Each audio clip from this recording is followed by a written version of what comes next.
All right, welcome everyone. I'm Allison Korn. I'm the Assistant Dean for Experiential Education at UCLA School of Law. I want to welcome all of you back to our Teaching Justice webinar series here for the spring semester. Today, we're very excited to present Lawyering Across Silos for Community Equity, and our amazing presenters include Deborah Archer from the NYU School of Law and Kele Stewart from University of Miami Law School. Hello, I'm Layla Halas. I am the Director of Experiential Learning over at Tulane Law School, and I am was the co-chair. I'm now just a member of CLEA's Best Practices and Pedagogy Committee. Today's talk is part of the Teaching Justice webinar series, which is a project of CLEA's Best Practices Committee, and we've had a number of amazing, innovative faculty talking about new approaches to teaching justice in the classroom. Each session draws on the wisdom of current moments and examines intersections with criminal justice, immigration policy, racial justice, economic justice, among other issues. And of course, today we're trying to connect all of those strains, urging us to think about them together. Our next session, just so you mark your calendars, is March 15th, and we are focusing on teaching justice through abolition with Alexis Hogue. So we hope you stay tuned to CLEA's website. That's where we'll be posting our recordings and check out the clinic and various Lexturn listservs for more updates and information about how to register. We do want to let you know, and you may have seen this already, that this session is going to be recorded. And as Layla mentioned, it will be made available on the CLEA website, along with all of our past sessions. We're going to circulate that information for you in the link after the session concludes. The presenters today encouraged a lot of interaction using the chat function. If you have burning questions that you want to bring to the session today, or if you have a question during the session, please use the chat function and go ahead and raise it in real time. The presenters will also make time during and after the presentation to answer questions using the chat or video functions directly. We ask everyone to please mute your microphones during the session, but if you're comfortable, you're welcome to keep your video on during the session, however you feel. And I will go ahead and turn it over to our presenters. Thank you so much for joining us today. Thank you very much. We're excited to be here. I'm Kele Stewart. I'm at the University of Miami, where I co-teach the Children and Youth Law Clinic with Bernie Perlmutter and Robert Latham. We represent children in foster care and young adults who recently aged out. And so for us, the child welfare system is the entry door for our clients. But as I'm going to share throughout this presentation, we do advocacy in other systems as well. I'm going to let Deborah say hi to our clinical colleagues, even though Deborah needs no introduction. Hi, everyone. I'm Deborah Archer. I'm at NYU Law School, where I teach the Civil Rights Clinic. It's a full range clinic that we touch on various aspects of civil rights law with a heavy focus on racial justice. And I'm the co-director of the Center on Race Inequality in the Law. And so the idea for today's webinar really came from conversations that Deborah and I were having about multi-system work that we're both doing. And like many of you in the current moment, we are pushing ourselves to think about how we can try to be more impactful and how we can better equip our students for today's social justice fight. For us, those conversations have really centered around tackling interlocking systems and breaking out of the siloed way in which many of us have traditionally approached advocacy and teaching. And so what do we mean by silos?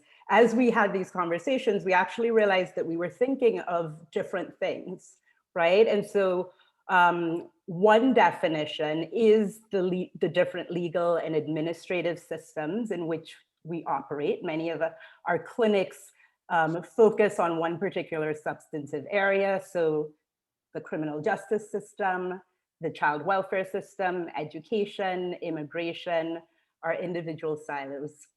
The other way, though, that we are thinking about this term is our advocacy tools, right? The traditional boxes in which we have put ourselves. We are litigators or policy advocates or movement lawyers, and often we think of those in a very sort of distinct and siloed way as well.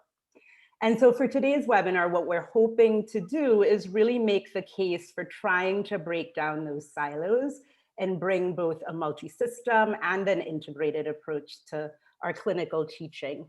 And so we hope that we can encourage you to reflect on the ways in which your own practice may be siloed or perhaps very multi-system or intersectional, and offer you some considerations and examples for those of you who'd like to think about how you can bring more of this approach to your work. So let's do a little roadmap. All right. There we go.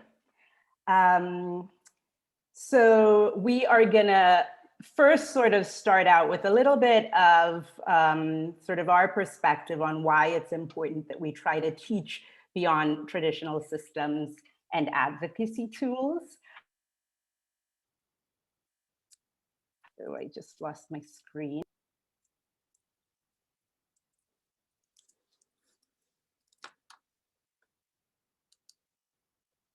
I think did we lose Kele? I think we did briefly. Okay. So while she's reconnecting, I'm happy to talk about a little bit more about what we saw as the problem and what brought us to having this conversation about siloing. And Kele mentioned some of it, but we as advocates and teachers often think in silos, and in turn, we model that siloing for our students. It is definitely a broader problem within legal education that, of course, is being replicated in clinical programs and in clinical pedagogy. It often starts in college. Many students go to college. My son is a senior in high school, so I know this too personally. And they're either interested in absolutely everything, or they're not interested in anything at all. And so colleges often have to do a lot of work to progressively narrow a student's academic focus. And then law schools pick up on that far too often. So we have law students who are learning in silos. They have a laser-like focus on immigration or on education or housing. Or as Kele said, they see themselves only as policy advocates or strategic litigators or transactional lawyers. Or they're focused on federal advocacy or local advocacy. And we often put ourselves in teaching silos along similar dimensions. And so yes, specialization has its benefits, and we are not arguing at all against specialization. And it's also important for everyone to have their own theory of change and to be able to implement that theory of change. But the world is becoming more and more interdisciplinary and interconnected, and the problems are entrenched, they're complex, and they're systemic. And the silos within which we operate do not always serve our clients or communities well. And it sometimes leads us to use tools that are really too small or too narrow for the problems that our clients and communities are facing. And I also think some of the most powerful and innovative solutions to injustice and marginalization and disadvantage are distributed throughout our legal, social, and political systems. And we have to do the work to find those solutions throughout those systems. Our students, I think, have to understand the need to be willing and able to step outside of those silos when it's necessary for advancing justice. The issues our clients bring to us are really far more complex and entrenched, and they're far more than the specific legal issues that they initially present when they come to us. But as students and professors, we don't often step out of our many silos to engage with the broader context or to think in terms of power and think in terms of systems, which may bring some resolution to the client's immediate situation, but it doesn't always lead to the deep long-term change. It doesn't always shift power and lead to community equity and justice. And in the end, if we continue to engage in the many layers of silos, we're not exposing our students to all of the tools and ways of thinking that they need as advocates to address the complex systemic nature of many of today's social justice issues, as Kele mentioned. And so just to talk a little bit about the nature of those problems. For me, I think about it in terms of social justice problems being systemic, complex, and really intractable. Inequity is embedded in structures, systems, policies, practice, and norms of our society. And to drive change, to achieve justice, we have to try to impact all of those systems, structures, policies, practices, and norms. Most students I have found do not have a full understanding of how the systems, local, national, international, political, economic, social, physical, and cultural, shape inequality.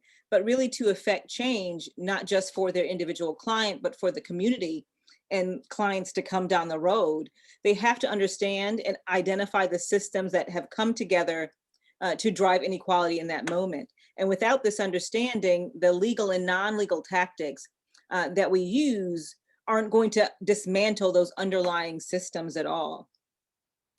I think it's important for our students and advocates to consider the role these larger structures play in creating and maintaining subordination of a community. They need to see and understand systemic oppression. They often focus on the law, but ignore the ways in which systemic oppression encompasses the other oppressive structures and drives the impact that the law has. And they don't often focus on the way multiple institutions and sets of norms come into play and are causing or maintaining the injustice. And finally, no system works in isolation. And in order to address these types of challenges, instead of focusing on one system, people who are trying to make change have to think about how to impact the multiple systems and how to use our tools from one system to have an impact in another system. And so we really need to shift and think about ways in which the problems are complex, intractable, and systemic. I think you all said Kele's back, and so I want to pass it back over to Kele to talk a little bit more about how we frame these problems. Yes, thank you for that, Deborah, and thank you for just flowing with the technology. That's one of the things we've learned during COVID, right?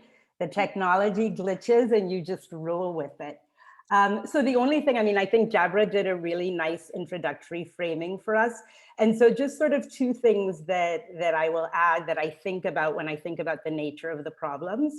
The fact is that even when we are focused in our silos, so for me, primarily within the child welfare system, for example, the problems are daunting, right? If you think about our reform efforts or our efforts to make change, we often have to think about so many different aspects of a problem, right? In my context, it's thinking about the very beginning and sort of how do you prevent people from coming into the system. We often have to think about the court processes and how do we reform the court processes in ways that better conform to the ideals of due process, right? And then there are all of these sort of individual problems that are unique to systems that produce terrible outcomes for people and that help to perpetuate inequity. And we could come up with a strategy, even within our own silos, that seems particularly daunting. And then in many of our silos, we have been working at the problem for 20 years and there still isn't change, right? And so to me, that's one of the things that speaks to the fact that we really do need to start thinking about ways to go, as daunting as it is within a system, to sort of go beyond our system to kind of really get the kind of transformative change that we're looking for. And then just in thinking about the root causes, right? Years of state-sanctioned divestment in communities, significant economic inequality, erosion of labor rights and the force of the labor movement, intergenerational poverty, trauma, all of those things in some ways undergird all of the problems that we're trying to confront. And so often I am heartened when I hear my fellow clinicians or advocates working in different spaces talk about their vision for change, right? The kind of world that we'd like to see. And it's in a world in which, you know, families have the resources they need to thrive, right? We can all live in safe and affordable housing. Children get quality education. We're free of violence. We have access to healthcare, mental health, substance abuse treatment, etc. We're all working towards the same vision. And so figuring out ways to better marshal all of our collected efforts towards those shared goals, I think is really key for this phase of the movement. And so let's transition to talking a little bit about some specific ways that we have been thinking about breaking out of silos in both the advocacy and our teaching context. And so I think we both think it starts with a shift in mindset, both our own mindset and the mindset of our students, and really expanding the way we ask our students to think about and engage with the problems that are presented by our clients. It requires a focus on systems and power and a deeper understanding of the complexity of the problems that are faced by impacted communities. An example for my students is the problem of racialized police violence. My students often think that there is just one lever that you can pull and that you can fix the problem of racialized police violence. And all we have to do is find that lever.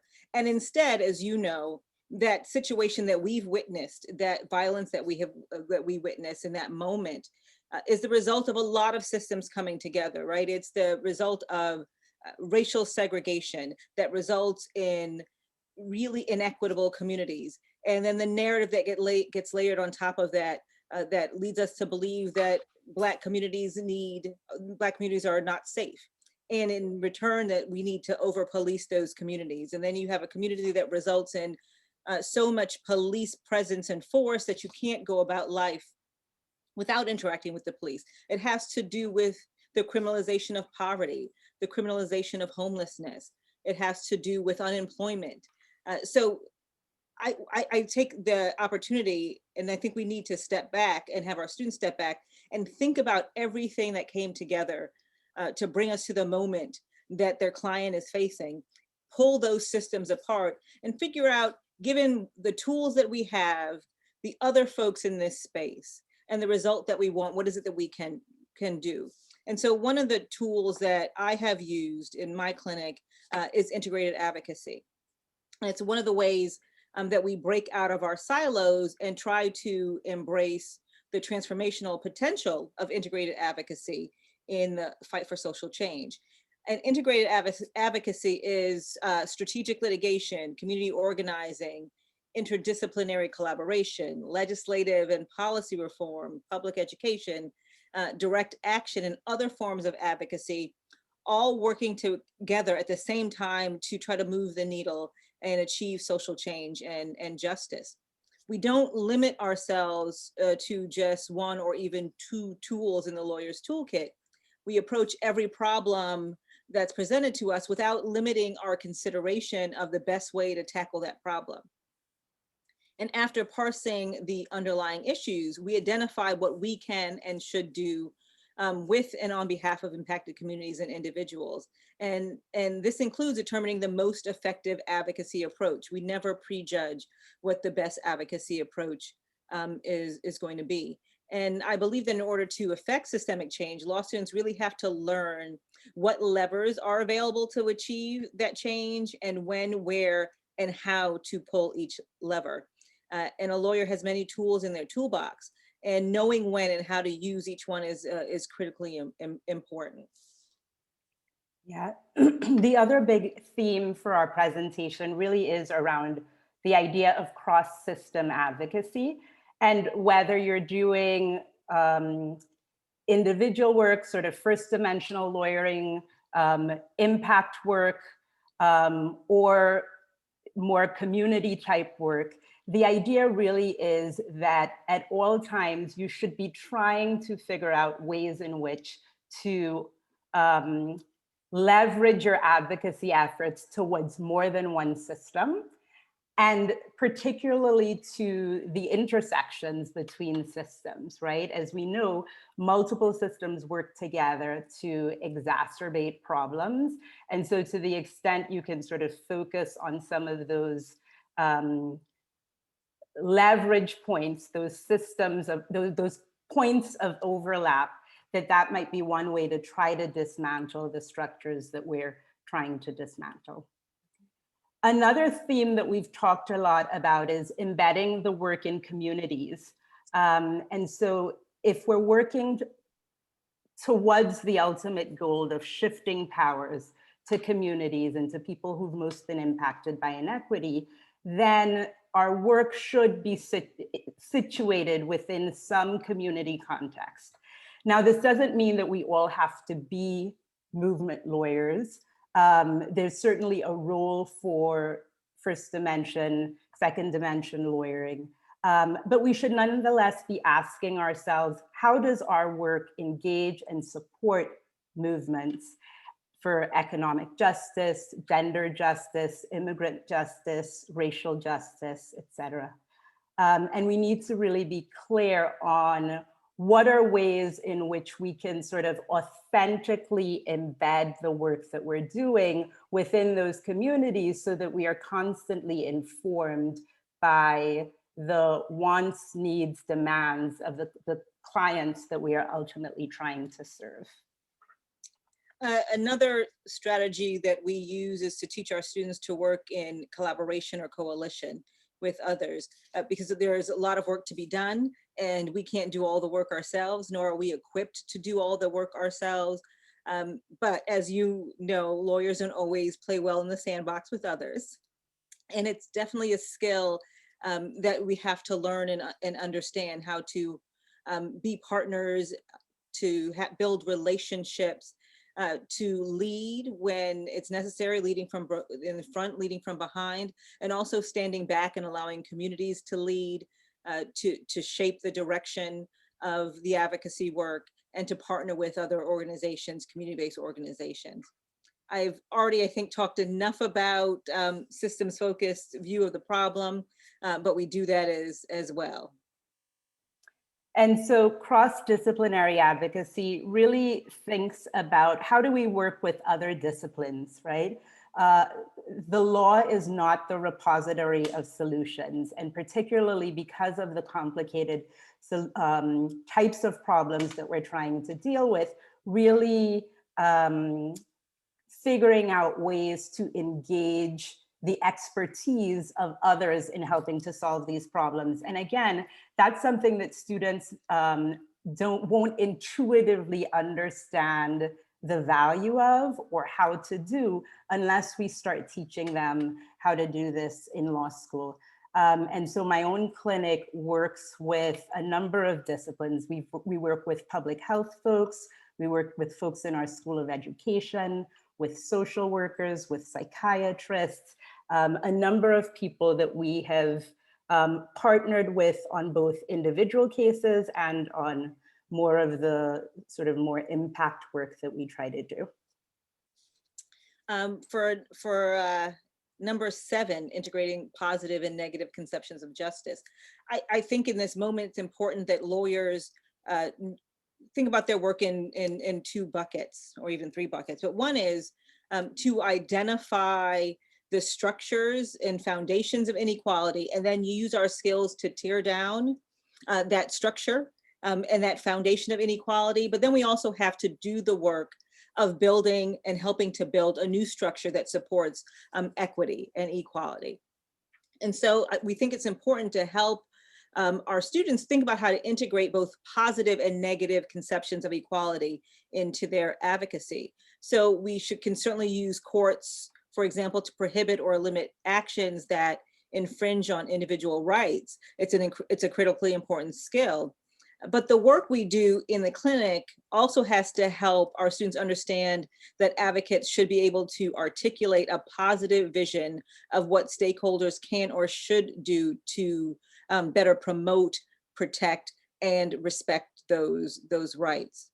And for power mapping, it's another way of helping students break down the problem, finding out who has power, who has incentives to help their cause, and figuring out ways to shift that power or to leverage the power to advance their issue and their cause. And then finally, key to this work is really contextualizing for our students with history, with political context, and with broader policy context that goes beyond the particular substantive area or system in which we might typically function. And so students really need to have a bigger picture understanding of the context of the communities in which problems arise. I'm always amazed at how, particularly some of our younger students, how little they know about history, and that things that don't seem that long ago are things that, because they didn't experience them, because they weren't that part of their life experiences, they have no concept for, no way of contextualizing. And so I think it's up to us as part of the work that we're doing to bring in that historical context, bring in the political context for them. I think some of us probably, as clinicians, already provide some context for the specific silo in which we work, but think about, are there ways that you can widen the frame, right? Broaden the perspective of the particular context that you're bringing in for your students. And I see that Meg had a question about the power mapping. When we are about to engage in a systemic reform advocacy project, one of the first things that we do is a power mapping exercise. And I'm happy to send you a picture or a slide that we use for the power mapping.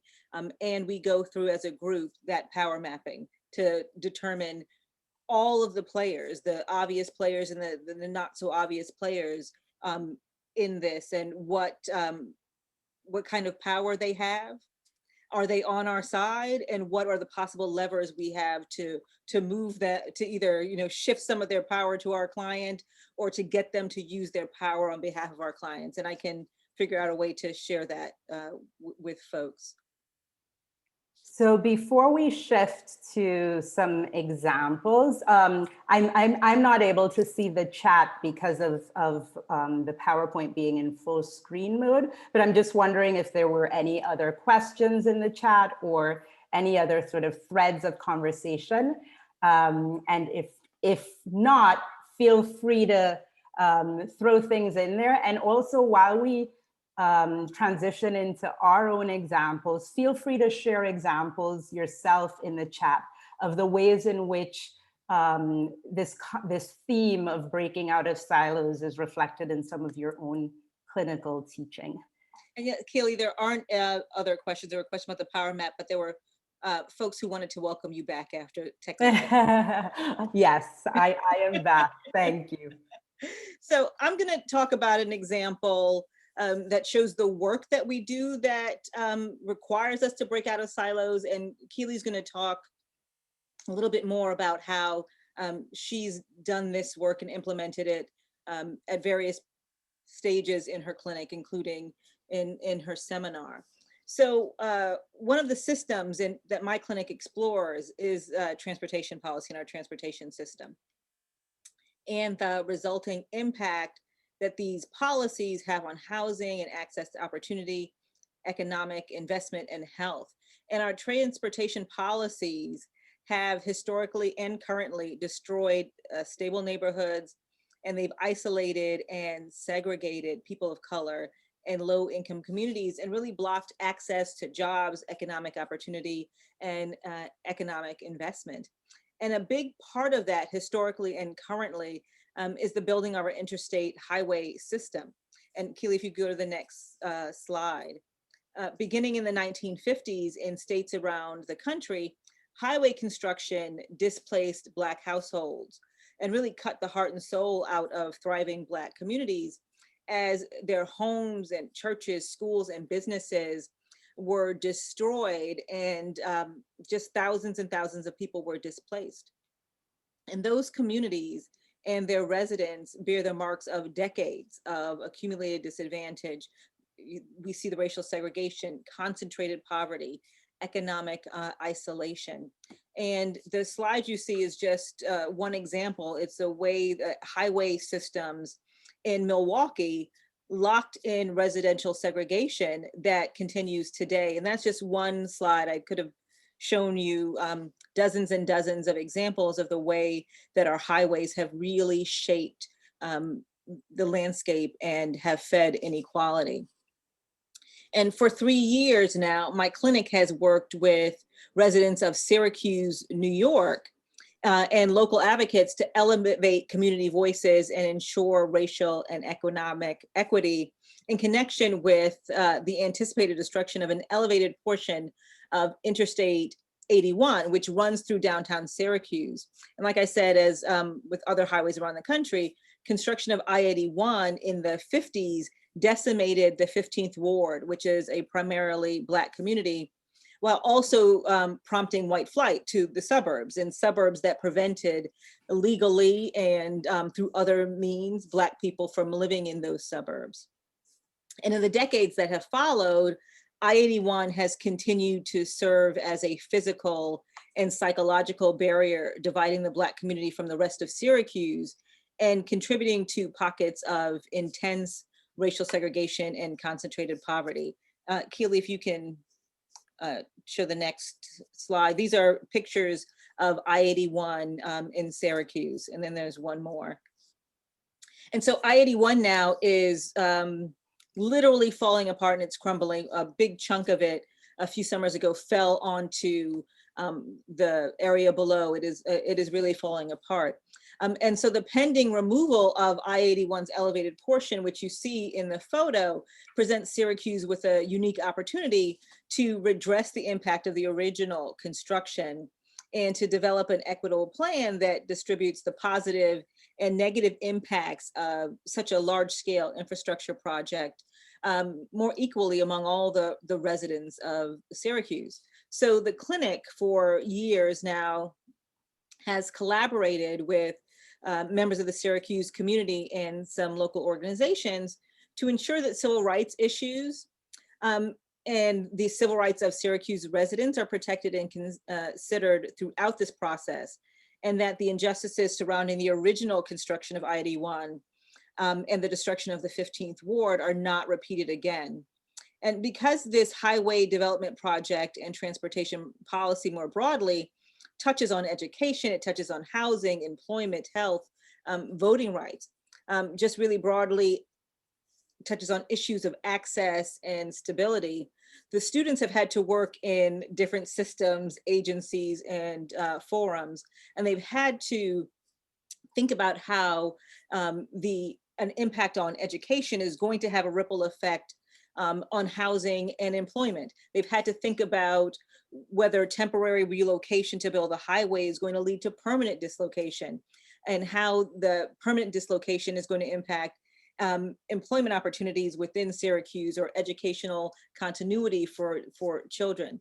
They've had to think about what justice looks like for this community in the short term and long term, and what needs to be done to get us from today to a just 5 years from now. So for example, the anticipated destruction of I-81 could result in the potential availability of 17 acres of vacant and developable land. In close proximity to this area is a residential community that has the highest concentration of Black residents in the city. A highly racialized, racially segregated elementary school also sits right at the edge of that community and is in the line of the I-81 project. And the children attending this school are vulnerable to environmental injuries as a result of the anticipated construction of a new access ramp to the I-81 highway.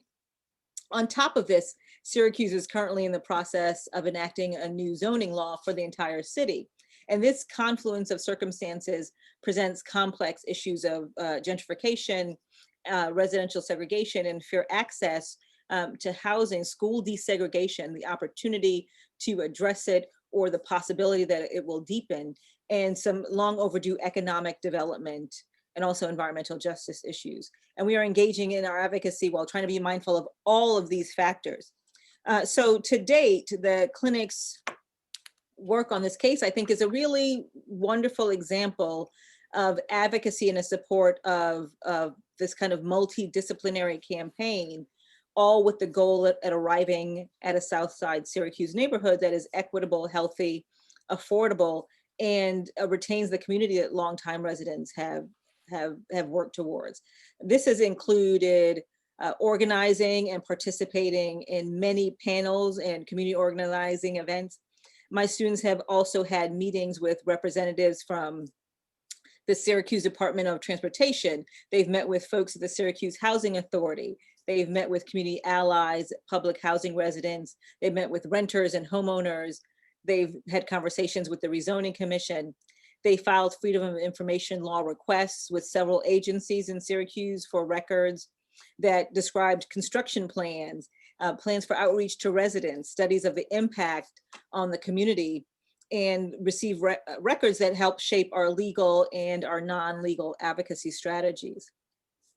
They've submitted testimony to a State Senate Transportation Committee hearing outlining our concerns with the state's draft environmental impact study, the first environmental impact study I had ever seen and engaged with. We also submitted letters to the Department of Transportation raising some concerns. We engaged with a revised DEIS that was released that actually not only addressed some of the concerns that the clinic had raised, but in fact included some of the exact language that was included in our written testimony, or now it's now in the study. We hosted, in advance of submitting our written testimony, a series of meetings in Syracuse that were focused on gathering facts about the experiences, hopes, fears, concerns of residents who live near the construction. And clinic students use this information to draft model comments so that directly impacted residents could take those model comments and shape them in their own voices, and they could be heard and participate in the process. They traveled to Albany and met with lawmakers on the state Senate and Assembly Transportation Committees for the purpose of educating them about the civil rights and racial justice and environmental justice concerns. We have engaged, as I said, with the Rezoning Commission. We put together a toolkit for other communities about how to engage when a highway redevelopment project is in your community. And we've also, knowing that we've done all this work, know that there's still going to be a point at which the state of New York and Syracuse are not going to do the right thing. So we have prepared various models of litigation and do plan to file a complaint in the fall around one of the zoning issues. And so we can talk later about the challenges that, that teaching and a clinic in this context with this kind of work involves, and the challenge of me not having done any of this kind of work before. Prior to this, I did education and voting rights and employment discrimination work primarily. And so I'm happy to talk about all of that. But I do think that the way that we have engaged means that the students have a better understanding of the problem that is so interconnected, systemic, intractable, decades-long problem.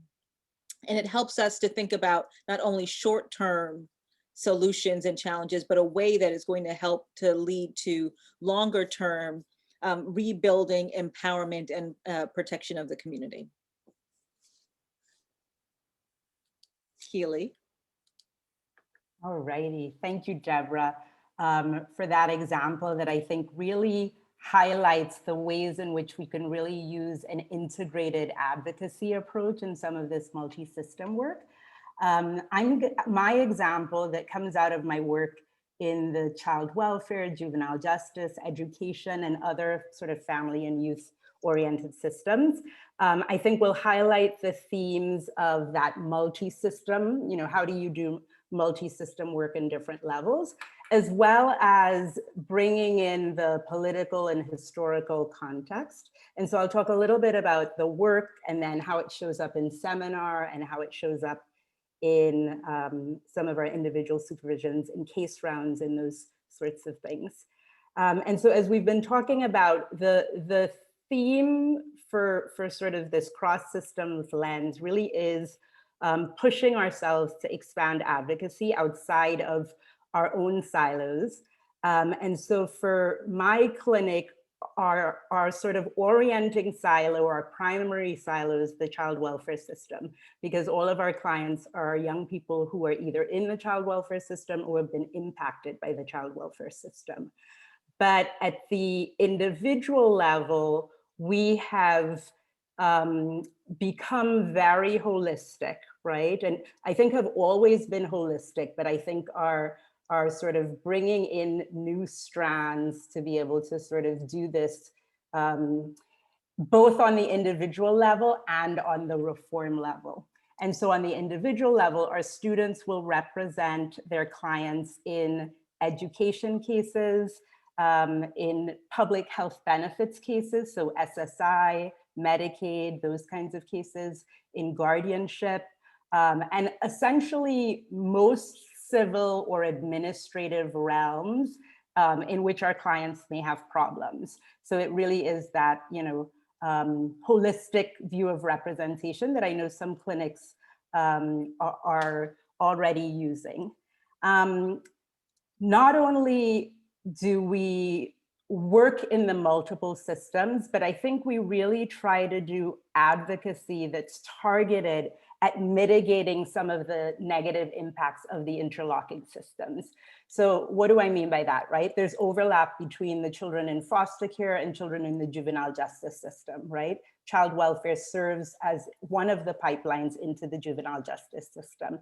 And so we often, even though we don't do juvenile defense, we collab because we've got an awesome public defender in our community that does great work, but we partner with them to really be able to help bring mitigating evidence or identify appropriate services or bring in the child's full team as the defender is trying to figure out how to get sort of, you know, lenient sanctions for our shared clients. Special education advocacy is really important in our work, and the special education system plays such has such a is part of the mechanism that also fuels the juvenile justice system, right? Many of the kids who end up getting harsher discipline and ultimately funneled through the school to prison pipeline are kids who are in the special education system, not receiving appropriate services, labeled as particularly having emotional behavioral disorders. And there's, again, overlap between juvenile justice and the child welfare system and the special education system. So sort of three overlapping rings. And so that's one of the areas in which we particularly try to focus and try to raise students' awareness about how the multiple systems are interacting with each other in the lives of our clients.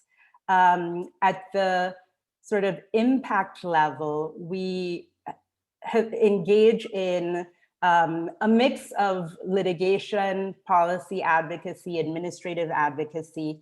And so some examples of the cross-system work that we've done in that arena, we've done work at the intersection of the child welfare system and the education system. We've published reports and testified before our legislature and been involved in other types of advocacy around the structural barriers that lead to children in foster care having very poor educational outcomes and some of the interactions between those systems. We're currently involved in a race equity systems reform project that includes stakeholders from child welfare, education, and juvenile justice. And so in that context, students are doing research, they're working on a report. It's a very interdisciplinary project. We're bringing in folks from our Masters in Public Health program to work as part of our team. There are also some folks, our education school has an organizational psychology department. So there's some folks from that department that are going to be part of our team that really is going to try to figure out how do we implement some community-based strategies to sort of strengthen resources in community, focus more on prevention, and stop the flow, the disproportionate flow, particularly of children of color, into the child welfare system. And so that's an example at the sort of systems level of the kind of work that takes our students into these multiple intersecting systems. And so, you know, in the process of sort of having our syllabus evolve to really encompass the kind of work that we're doing, we have, the way that I keep thinking about it is we have sort of constantly been widening the lens, right?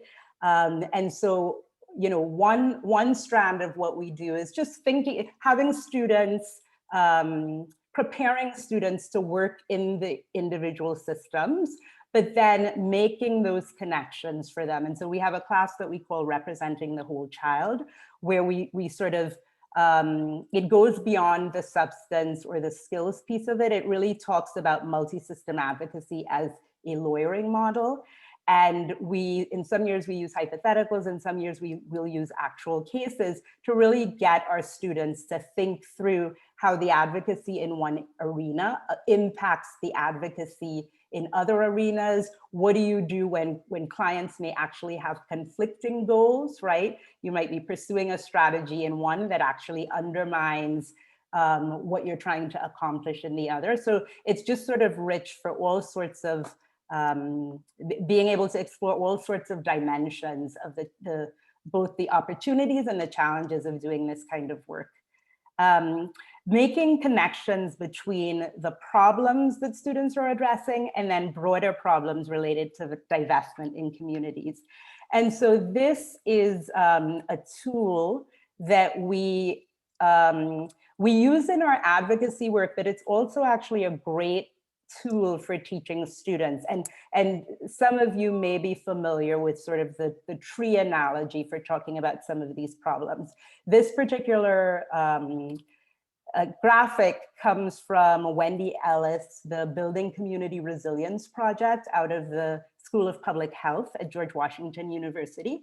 And they've developed a framework and a toolkit for community-driven systems change work that's aimed at preventing childhood trauma and improving outcomes for children and families. And one of the things that I love about this tool is that it is intentionally a multi-system approach.